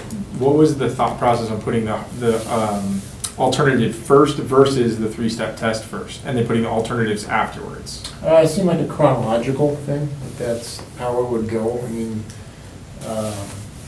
it's the applicant's name, it's the location, it's, well, what is the request? And then what are alternatives to that request? And then it leads down into the three steps. I thought that was a logical progression. Yeah, just trying to make a case for, would it be better for them to do the three-step test first and then say, yes, here's no, and here's alternatives that I've explored that don't work either? Or is it, I've made alternatives things and none of those work, so that's why, Yeah. like, you know what I'm saying? Like, I saw the three-step as a conclusion, so to speak. It's Right, they've already, they went through alternatives, no None of those alternatives alternatives work. work. Now, do we meet the the physical characteristics? I think that's okay, what you're saying right there, Yeah. right? that's what you're saying. Yeah. So This is the problem, conclusion, I've it's tried these alternative things, it doesn't work, so here's my conclusion, it doesn't pass these three things. Okay. Yeah, I think we wanted, and that's where you're going, is to guide the applicant away from the gentleman in the corner there who just goes for whatever he can. Right. And- Do I consider this first before I file something? Yes.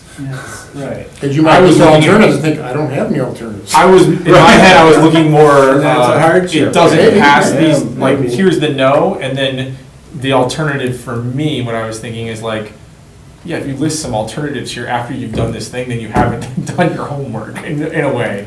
Is the way I was looking at it, like this, in this example, it would have been, well, no to all these different things, and that's why I need it. Well, here's three different alternatives. Well, okay, let's pick up one of those alternatives and say, this works. But the other way gets them there the same way. I just wanted to know your thought process. Yeah.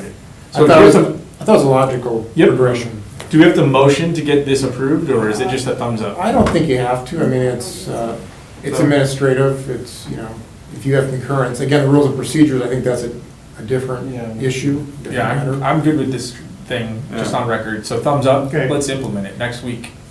Yes. Well, we need a little time. I'm just kidding. Yeah, no, you don't have to wait to get it incorporated into the rules and procedures document, because we may kick that around for a while, but we'll Yeah. have, certainly have a placeholder in there for what we finally think it should be, and if this isn't, if we iterate on this, if you can start with it as soon as possible, and then as we go through one, we think that something needs to change, then we can do that. Yeah, we would probably shoot for the September or the October meeting to have that application for those people coming in ready. Okay. When you're talking about the motion for orders and operations, you're talking about more of the way the meeting is being conducted, or no? You're talking about his document? Just that document, I think. Okay. Yeah, and we'll go through and we'll have to approve it again. Okay. From a meeting perspective, in terms of, like that suggestion I made, in terms of an agenda, is that something we can print out and like have, or does that go into that other I think the document? rules and procedures is a good place for it. Yes and yes, is the way I would look at it. If you want to have something like this for us to have to help us in the real-time process, but then whatever we think we're going to do in that regard has to be in that rules and procedures. Got it. I kind of see the rules and procedures as like a standard operating procedure. Like, Yep. if we all leave and someone else comes in, that they have some sort of blueprint to work off of, and we're just trying to streamline the process and make it transparent, so I think that's why I do it. Yeah. I'd love to see on the 16th, that, just try that process, whether it needs to be a tryout or it's already done. Just to see that, a meeting run that way, where you talk first and then the applicant, I'd love to see that, to see if it Well, helps. I can defer to the chair, and if he calls me, I can be I prepared to. would like, yeah, even before we have a formal use of this document, if you could set the stage for us, I think that would be very helpful and probably really helpful to the applicant. Sure. Because they know what the terms are Otherwise, we kind of throw them for a loop when we say, Make a case. So is that, so there, because again, I feel like we've talked about this a couple of times, is that something where because he's the chair, he has to call on you, or can you just say, hey, I'm gonna Well- explain it, and just jump right in, just in case we no, I forget? can call on him. Yeah, I can say. Well, there might be a case where the variance is apparent and you just talk right to the applicant, or maybe you need more information. I guess I have to defer the chair in one. So you'll But I'm not just gonna get up and start talking. You'll have to be prepared for all of them, but I Yeah, think yeah, generally. that's fair, yeah. What we would do is we'd mention that the applicant can come forward, and then you will get up and set the stage and explain what it is, so that the poor applicant has at least a chance to, if they want to say, actually, that's all wrong, well, that's their chance. Yeah. Otherwise, they can elaborate on the things that you said. Right, and I'm not gonna embellish it, it's just gonna be the facts. Yep. It's And you rather give based us on- That's all we want. Get us around these pictures, so it's not sliding through for it, wait, which picture was that? Yeah. Just walk us through it, perfect, make your case. A nice one would be, is it already built? Because there are a couple, Yes. and I was going through the pre-meeting, I was going through them on, and I looked at the one sign, I said, that looks like it's already there. And there's no way to tell if it's already been built or not. Well, both fences were constructed and the sign was constructed. Yeah. So 3 out of the 8. Yeah, 3 out It's of either 8. intentionally or unintentionally left, they leave that out. Probably a Yeah. combination of both. I do with the most. Well, I always mention in the title, and I say something like retain. Yeah. So it's- Yeah, there was- I like that you do that, Ah, Mike. Before okay, I can tell Okay. this is something already there. Yeah, Got something's it. up. One thing that we have to add is, before the applicant comes up, this is per the attorney's office, we have to open and close the floor when they're up here, so. Oh, Explain that. So before you start, we open the floor, we take a motion, take a vote, open the floor. After they're finished, and after you ask if there's anybody else that wants to speak, nobody else, then you close the floor, and then it's just, Oh, deliberation. yep, then it's Okay. just for deliberation. So no one has a chance to speak outside. Yeah. It's Yep. your chance to control You the get meeting. one chance to speak and one chance only. what he did today, virtually every time. Yeah. But we have to actually vote on it. You actually have to vote on it to open and close. So I went through the Oh, revolving really? loan Yeah. committee, and it functions exactly the same way, is that the city comes up, Wendy proposes the loan, right, here's, this loan, blah, blah, blah, that would be Paul in this case, this is the thing. Great, to discuss, ask any questions about the thing that we need with the city, perfect, okay, I make there's probably some people here to speak, I make a motion to open the floor, people come up, they talk, blah, blah, blah, city council's the same way. Then once everybody's done talking, then we close the floor, everybody shut up. Okay, Then so- no one can talk anymore. So we vote to open and close for every item. For every item, Really? unless you, like at the beginning of the meeting, you say you're gonna suspend the rules so that people can speak, and you can do it, leave it open then throughout the whole meeting and then close it at the end. Does that need to be? That's the voted way on? we've essentially been doing it for the whole. Exactly. But either way would be in compliance. We have to, we have to do a vote for it. Either way is in compliance, so either option is in Mhm. But compliance. we do have to vote, if he opens it up at the beginning, we have to vote on that? Yep, Yes. Okay. I would say option 2. and we can do just Yeah, a quick option two. voice vote for those, Yeah. so. That would. Are that'd there, be- but let me ask this, in that case, while we do want to respect applicants, when there's times where we're like the one that is here, if you give us the context, we're good, do we even need to open the floor? If it's a thumbs up, we're giving them what they want, do we care about hearing what they have to I think say? procedurally you still Yeah, have to. You still have to if they show Because up? even if there's somebody out here that wants Oh, to speak really? against it, you still need to have an open So floor. it's just a so- procedure? It is, it's part of Robert's rules. Oh, okay. Maybe we might want to, like, if Our there's motions a I like big, number if there's two a also big then, just, 30 people here, we may want to do the Exactly, step-by-step. that's what I was thinking, is if it's a normal-ish, like all except one or two in Yeah. my tenure, Yeah, then we just allow it to be open the whole time. right. right. But if it's, looks like we're gonna have a mob scene, then we Then Right. you do it revert one back by to the one. order. I think that's Okay. what we do. Yeah, that's a good thought. Yeah, I think in rules and procedures, you can limit the speaking time as well. Like, plan commission, I think it's 5 minutes, but the chair would have to specify that. if you have a big crowd. And you can cut people off, and you can turn it off at 7:30. It's a, you can continuance. No. You can vote to, we're done, move it on to the next day. We're all hungry? Then I'm home. Yep. That's what I was saying, it was so much more, like, really, really regimented compared to like what we do. It doesn't need to be like that. This is the way ours has always been. Yeah. Even from the very beginning that I've been here. But I think there's been efforts since civic clerk and, to try and standardize all the committees. 'Cause all the committees seem to operate differently. Yeah. Oh, It's unique to maybe the chair or whoever it might be, or the committee members, or how it's been done in the past. I think the city attorney wants us to do, well, no, everyone should be operating the same way. That's why our civic clerk, everything is, our agendas should look just like everyone else's agendas, format-wise. Okay. Procedurally, I think they want the same thing to occur. Open the floor, take a vote, close the floor, take a vote. Gotcha.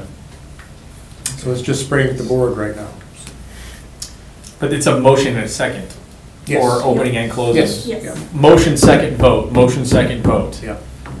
To open and close, Yep. and vote on the item. Wow. Yes. That's a lot of voting. Do we have to take yes every time? So theoretically. No, we can you can do voice votes for 32. opening and closing the floors. But on the agenda item up here. Then we need to do, yes.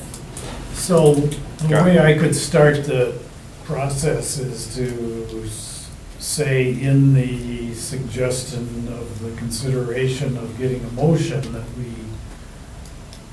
we leave the floor open, whatever the term is, that we suspend the normal rules and allow the floor to remain open. We can still close it at any time. And then if you guys pass the motion to that effect, if we propose, it, someone proposes the motion, someone seconds it, we vote, then we'll stay that way unless, Sure, if something happens. Yeah. And Then then we close can- it at the end. One vote. Yeah, but we can motion at any point. I could say, hey, I motion to close the floor for discussion. And someone seconds it on the board. Now it's closed, and now no one can talk anymore. And we get our control back. Yeah. Then we do it case by case basis. So it can be open and close at any time. Yeah. It's a tool to manage the meeting. Yep. Yeah. Okay. Cool. Groovy. Do you want to just print so we can test it? Do you want to just, so he has a copy, or Jessica? Just print like a copy of that step-by-step process before we put it into the actual procedural thing? So we can test it out next time? Signatures. Just have it ready for Real him? ones. Yeah, We could, or I don't know if Don is gonna work on the procedure. I mean, that's kind of spelled out in the rules and procedures already. I mean, it's, You know, to test it out before we put it into the procedures thing, just to test out that, hey. Let me look at that, because I want to look at yours in that context of the way Paul's explaining. And maybe it's just a cheat sheet and that reflects exactly what we're gonna say in there. and if the chair doesn't do it, you can just interrupt him and ask him to do it. Yeah. Do you want me to do that? Sure. Motion to adjourn. Second. All in favor? Aye. Aye. We're adjourned. There's comments on these signatures. Oh. Take that fence